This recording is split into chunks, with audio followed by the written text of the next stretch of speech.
Ça se tend sérieusement entre le PSG et Sergio Ramos. Restez branchés, on en parle tout de suite. Salut les amoureux du ballon rond, bienvenue dans ce nouveau JT Foot Mercato.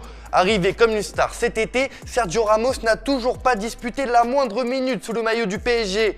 Une absence qui fait débat en France et en Espagne alors qu'il était espéré ce soir contre Angers en Ligue 1. Depuis quelques jours, la rumeur prenait de l'épaisseur, Sergio Ramos allait enfin faire ses grands débuts avec le maillot parisien. La dernière trêve internationale devait permettre à l'Espagnol de se retaper totalement pour enfin être apte physiquement. Mais le club de la capitale a communiqué ce jeudi en annonçant que le champion du monde 2010 avait encore besoin de 10 jours supplémentaires avant de pouvoir faire son retour à l'entraînement collectif. Face à cet imbroglio, Mauricio Pochettino a tenu à lui apporter son soutien en conférence de presse. Sí, no tengo duda que va a poder encontrar otra vez un mejor nivel. Y está claro que todo deportista, todo jugador, en este caso Sergio, no es una situación agradable de tanto tiempo, ¿no? De no poder estar entrenando con sus compañeros y tener la posibilidad de jugar. Sufriendo, pero él es fuerte mentalmente, llevándolo de la mejor manera y lógicamente todo el cuerpo médico, performance y todo el club ayudándolo para mantenerlo ahí alto, para que siga con la motivación que tiene para poder superar este problema.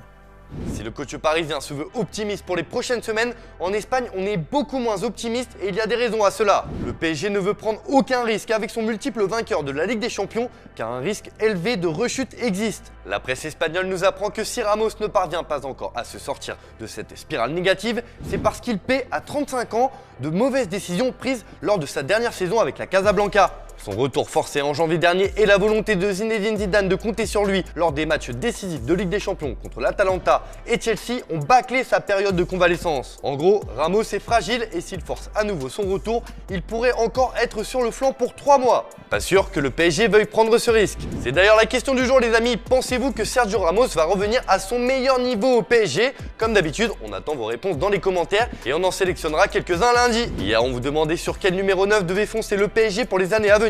Eh bien, vous êtes mitigé entre Erling Haaland et Robert Lewandowski.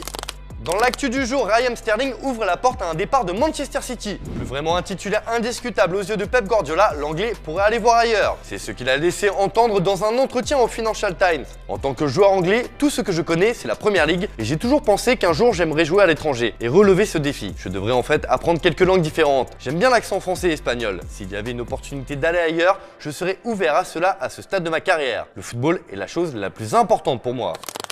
Jamel Belmadi, le sélectionneur de l'Algérie, s'en prend encore à Andy Delors et ça pique. Invité de l'émission Rotten sans flamme sur RMC, le champion d'Afrique en a remis une couche sur le choix de l'attaquant d'arrêter pendant 1 an la sélection. C'est la grosse blague de l'année. Il ne faut pas passer à côté de choses comme ça et dire des énormités comme ça. Uniquement pendant une année, c'est ou de la grosse stupidité ou du culot qui n'a pas de limite. Ça, on n'accepte pas nous. On va aller jouer sous 40 degrés au Niger avec des conditions exécrables. On va se taper toute l'Afrique pendant toute cette campagne de qualification qui est quasi l'enfer. Et quand tout est fait, tout est réglé, le monsieur revient comme une petite mariée et c'est bon, je suis dispo maintenant. C'est doublement nous manquer de respect. Voilà qui est dit. Un but, 2 passes décisives et une victoire 4-1 contre l'Uruguay. Autant vous dire que Neymar, il a régalé cette nuit avec le Brésil. Auteur d'un match plein lors des qualifs pour la Coupe du Monde, le joueur du PSG a fait taire les critiques des derniers jours. Redevenu brillant, le numéro 10 a d'ailleurs inscrit son 70e but en sélection. En Amérique du Sud, seuls 2 joueurs ont réussi à atteindre et à dépasser la barre des 70 réalisations. Il s'agit de Pelé et Lionel Messi. Pas mal pour un joueur qui veut prendre sa retraite, non? En tout cas, Thiago Silva, lui, a totalement confiance en son coéquipier et il avait un petit mot pour ceux qui le critiquent au Brésil. Ele sabe que não fez jogo de todo de Neymar, né, que a gente costuma dizer. Ele tem essa autocrítica, ele se cobra bastante, mas só que a cobrança ela não é de acordo com o que ele faz dentro de campo e sim fora dele. Então ficou uma cobrança muito forte e coisas que não tem nada a ver, né? Eu passei por alguns momentos aqui dentro. Newcastle veut un coach de renom pour son projet hyper ambitieux, mais apparemment, ça sera pas Zinedine Zidane. Selon la presse anglaise, le Français a bâché les Magpies. L'ancien entraîneur du Real Madrid se serait empressé de refuser et devrait attendre la fin de la Coupe du Monde 2022 pour prendre une décision concernant son avenir. Pas de précipitation chez Zizou donc, alors que le club anglais vient de confirmer Steve Bruce à la tête de l'équipe première. La liste des 20 finalistes du Golden Boy vient de tomber et il y a du beau monde. Qui va succéder à Erling Haaland? Un Français peut-être. Ils sont deux à être dans la liste finale, Eduardo Camavinga, le joueur du Real Madrid, ou William Saliba, le défenseur de l'OM. À moins que ce ne soit la pépite Gavi qui a impressionné tout le monde avec l'Espagne pendant cette trêve internationale. Réponse le 13 décembre prochain. Erling Haaland, il est chaud avec un ballon, non? Je vous laisse découvrir ce qu'il fait avec 3. Le mec n'a pas le temps, le cyborg fracasse des cibles à l'entraînement. C'est l'image du jour les amis.